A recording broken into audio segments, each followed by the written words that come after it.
Surat Gembala Prapaskah tahun 2010, diberkatilah orang yang mengandalkan Tuhan. Dibacakan kepada umat Keuskupan Bandung pada hari perayaan Ekaristi Sabtu Minggu, tanggal 13 dan 14 Februari tahun 2010. Saudari-saudaraku terkasih, ibu bapak, anak-anak, remaja dan orang muda yang dikasihi Tuhan. Membangun keluarga sebagai gereja kecil merupakan tekad bersama umat Allah Keuskupan Bandung, sebagaimana dinyatakan dalam Arah Dasar Keuskupan Bandung tahun 2010-2014. Bahkan dalam rapat kerja Keuskupan Bandung, ditentukan fokus pastoral tahun 2010, keluarga dan panggilan. Searah dengan dinamika pastoral itu, selama masa Prapaskah tahun 2010, umat diajak untuk mengolah bahan pendalaman iman yang bertemakan keluarga yang mengakar, mekar, dan berbuah di tengah masyarakat. Yeremia dengan kalimat-kalimat serupa menggambarkannya dengan sangat bagus. Ia akan seperti pohon yang ditanam di tepi air, yang merambatkan akar-akarnya ke tepi batang air, dan yang tidak mengalami datangnya panas terik, yang daunnya tetap hijau, yang tidak khawatir dalam tahun kering, dan yang tidak berhenti menghasilkan buah. Yeremia menjelaskan bahwa semua itu dapat terjadi bila orang mengandalkan Tuhan, sebagaimana dikatakan. Diberkatilah orang yang mengandalkan Tuhan, yang menaruh harapannya pada Tuhan. Dengan demikian dapatlah dikatakan bahwa keluarga mengakar, mekar, dan berbuah di tengah masyarakat bila mengandalkan Tuhan dan menaruh harapannya padanya.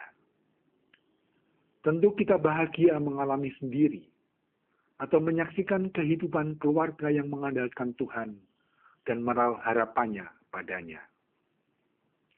Perkawinan suami istri dimaknai sebagai sakramen cinta kasih Allah yang dinyatakan dan diwujudkan dalam kesediaan saling mengasihi, dalam untung dan malang, dalam keadaan sakit dan sehat. Hidup keluarga itu menjadi berakar dalam semangat silih asih, silih asuh dan silih asah di antara suami istri untuk saling menyucikan dan diperteguh dengan kesediaan untuk mendidik anak-anak secara Katolik. Namun, kita tidak menutup mata terhadap kenyataan yang memprihatinkan dalam kehidupan keluarga. Betapa tidak mudah bagi pasangan suami istri melestarikan kesetiaan sampai akhir dalam kesederhanaan hidup sehari-hari. Betapa pilu hati kita mendengar berita kekerasan dalam keluarga, perselingkuhan, dan perceraian antara suami istri yang mencekam anak-anak.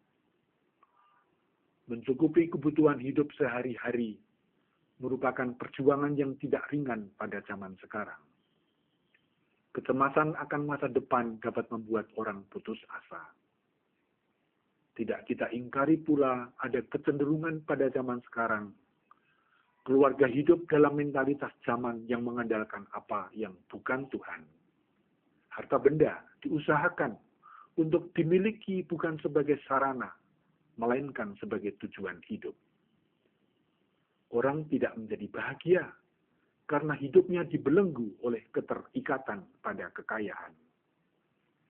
Melimpahnya informasi dan kecanggihan media komunikasi tidak juga menjadi jaminan kebahagiaan hidup berkeluarga. Bahkan sebaliknya, dapat menjadi kendala untuk membangun komunikasi antar pribadi. Kerap terjadi dengan sarana komunikasi tersebut, orang zaman sekarang mengabaikan relasi dengan orang-orang dekat karena mengutamakan relasi dalam dunia maya. Dalam mentalitas zaman yang mengandalkan apa yang bukan Tuhan, pernyataan Yeremia menjadi tantangan tersendiri. Diberkatilah orang yang mengandalkan Tuhan, yang menaruh harapannya pada Tuhan. Saudari-saudaraku terkasih, ibu bapak, anak-anak, remaja, dan orang muda yang dikasihi Tuhan. Pernyataan Yeremia diberkatilah orang yang mengandalkan Tuhan, memuat ajakan yang sangat mengena bagi kita kepada pertobatan sejati pada masa Prapaskah ini, yang diungkapkan dalam lagu puasa dan pantang. Lagu puasa dan pantang yang ditentukan oleh gereja sangatlah ringan.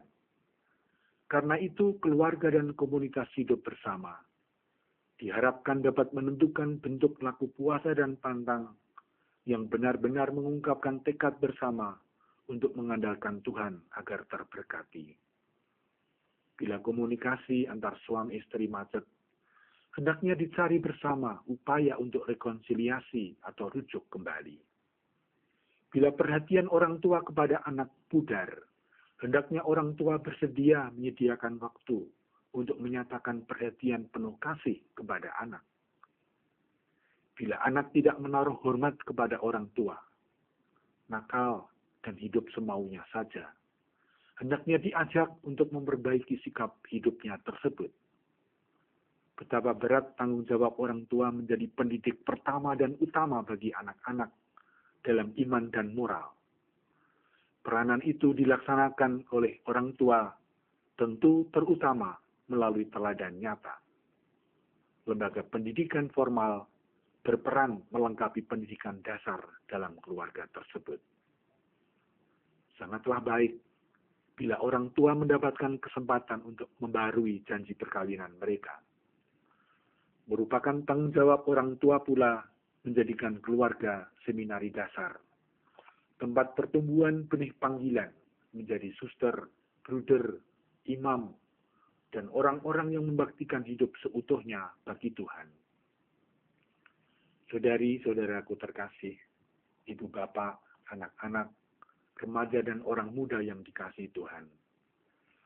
Dengan lagu puasa dan pantang, kita menyatakan sikap iman kita untuk mengandalkan Tuhan. Dan dengan demikian menjadi bahagia menurut pandangan Tuhan, sebagaimana dinyatakan dalam sabda bahagia. Berbahagialah hai kamu yang miskin, karena kamulah yang empunya kerajaan Allah. Berbahagialah hai kamu yang sekarang ini lapar, karena kamu akan dipuaskan. Berbahagialah hai kamu yang sekarang ini menangis, karena kamu akan tertawa. Berbahagialah kamu, jika karena anak manusia orang membenci kamu, dan jika mereka mengucilkan kamu, dan mencela kamu, serta menolak namamu sebagai sesuatu yang jahat. Bersukacitalah pada waktu itu dan bergembiralah, sebab sesungguhnya upahmu besar di surga. Karena secara demikian juga nenek moyang mereka telah memperlakukan para nabi. Kebahagiaan menurut pandangan Tuhan akan digenapi pada hari raya Paskah kebangkitan Tuhan. Setelah melewati masa Prapaskah dan Minggu Sengsara, kita rayakan Paskah. Karena kita percaya pada Kristus yang bangkit, yang membuat kepercayaan kita tidak sia-sia. Hari raya kebangkitan Tuhan adalah hari Tuhan, hari Minggu, Dies Dominica. Marilah kita menghormati hari Tuhan.